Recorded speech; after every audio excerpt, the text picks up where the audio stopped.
What's happening, Panda Nation? Peter Von Panda here. Hey, DirecTV Now! Hey, it's a streaming cable service, essentially, and I actually think it's probably one of the best replacements for cable for cord cutters. So I've been testing it out here. I will say that right now they have a deal. If you prepay 3 months with DirecTV Now, you get the latest Apple TV, the 4K TV, in fact.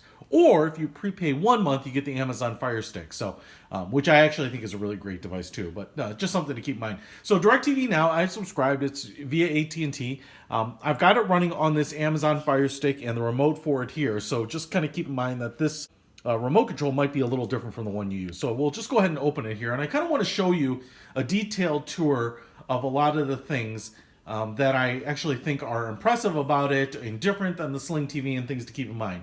So first of all, it's just going right back here to Sex and the City 2 that I was actually just trying out, but I want to show you here. Oh, so it kind of automatically goes back to the show that you're looking at.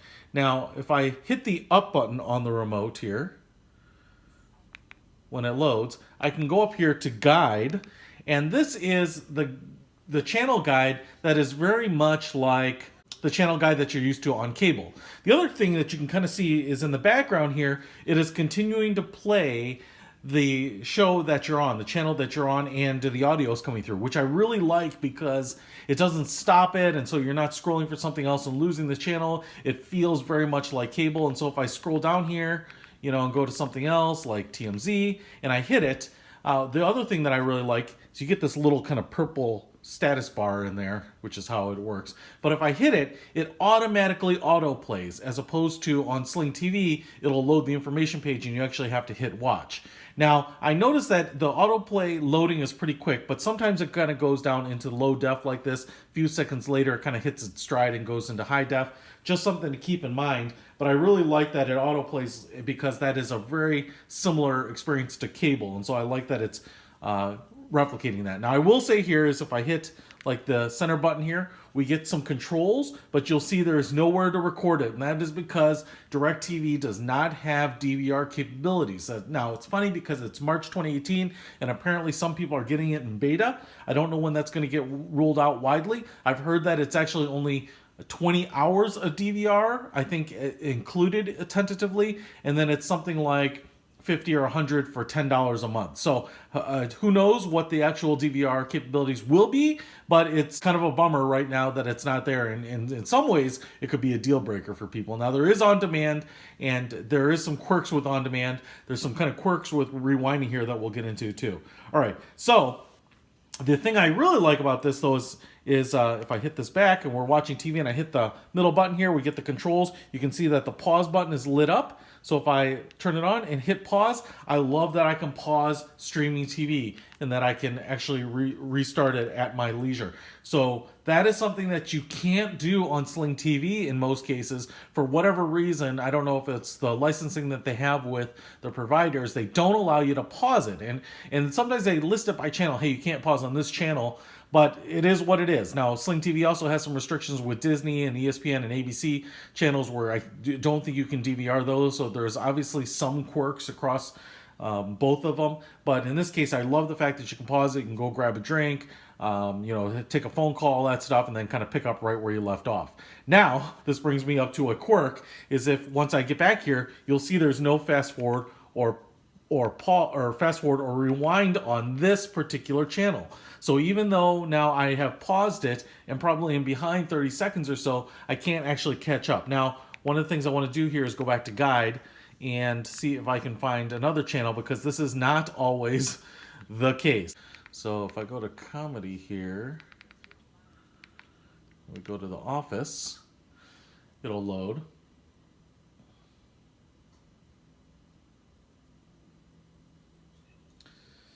Now, one of the things about this channel is not only do we have the pause button here, but we also have this little rewind button and hit it. What it does in this case, when you have that icon, it will load all the way back to the beginning of the episode. So what's interesting is that I can't rewind or fast forward on that other channel like the TMZ, but I can start, and let me show you here, if I just bring up the screen, you can see it's all the way back to the beginning. So so somehow this whole episode is queued kind of on demand, and it's allowing you to go back there. Now, I will say, even though I've just started this episode from the beginning, and I go here to fast forward, it will not let me fast forward this content. So even though I started at the beginning, and you would think maybe I could jump forward ahead, you can't fast forward, but you can rewind for whatever reason. So no fast forward, but you can rewind. So just going to keep that in mind. But again, you are able to pause, which is kind of a nice big thing. Now, the other thing I will show you here is that on the bottom here, there is no quick recall button. So there is no jump to last channel is what we would call it on cable. And on the Sling TV, there is when I pull this up, I can jump to the channel that I was watching before. So in this case, if I was on, NBC or something like that, it would be nice to be able to kind of toggle between those without having to go back to the cable guide, but you can't do it here.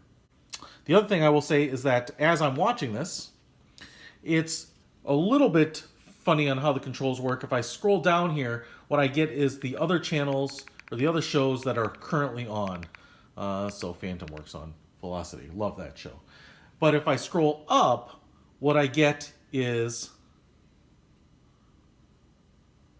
the guide across the top, and generally what I want is this actual guide.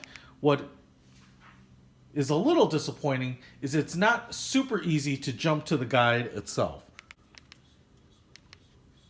And if I hit this information button, that doesn't seem to particularly do anything. The only way I can get back to the channel guide, at least that I found, is to go up, scroll to the channel guide, and then it'll load again. Now, again, my issue there is that it's just not the simplest thing in the world to do. I mean, it's 2 clicks, and I really wish it were 1 click. I will say, though, that what's kind of nice and makes a lot of sense, but does take a little getting used to, is when you do go ahead and pull up like that channel guide, everything is listed in alphabetical order by the channel name, which makes a lot of sense that TCM would be followed by Telemundo and TLC, but you are kind of breaking that habit of cable of having numbers memorized with absolutely no relevance to the channel itself, like 1623 or 881 or whatever it might be. And so it's kind of nice to be able to say, hey, History Channel, well, that'll be in the H's, or Independent Film Channel, that'll be in the F's. It's just one of those things that makes a lot of sense once you start using it, but you just kind of live with the ridiculousness of cable. Now, one of the things that I do want to mention here that I think that the channel guide is lacking is metadata. So if I were to go down here to Weekend at Bernie's, you know what that movie's about? Oh, it's a funny movie about a dead guy. But if we go up here back to the channel guide, particularly in shows like I was just on, how it's made, I want to watch those based on what they're showing. And there's really no good way to find out what the show is about. Even if I click on it here, on the main loading page here, there's no information on, hey, in this case we're making boats, or it's golf balls, or whatever it is. So I think definitely on the metadata side it's pretty lacking, and as you can scroll down here, there'd probably be plenty of space to have more information either on the line itself or on the sidebar, but absolutely nothing available on that. And then even when you're on it, center button here, and then scrolling over to the eye, and then pulling that up, and then you have to go up here to get that more to highlight, and then you can read some of the information. So metadata not served up quite as nicely as I would like. Alright guys, I have my iPad here in the DirecTV Now app. I'm going to open it up here. A couple things that I just want to point out about it. A lot of it is what you'd expect, but it does have some nice features. So one of the things that is kind of nice is when I open it up, it actually auto-plays what I was last on there, the channel that I was last on, which is kind of nice. So I'm not doing anything other than opening it here after closing.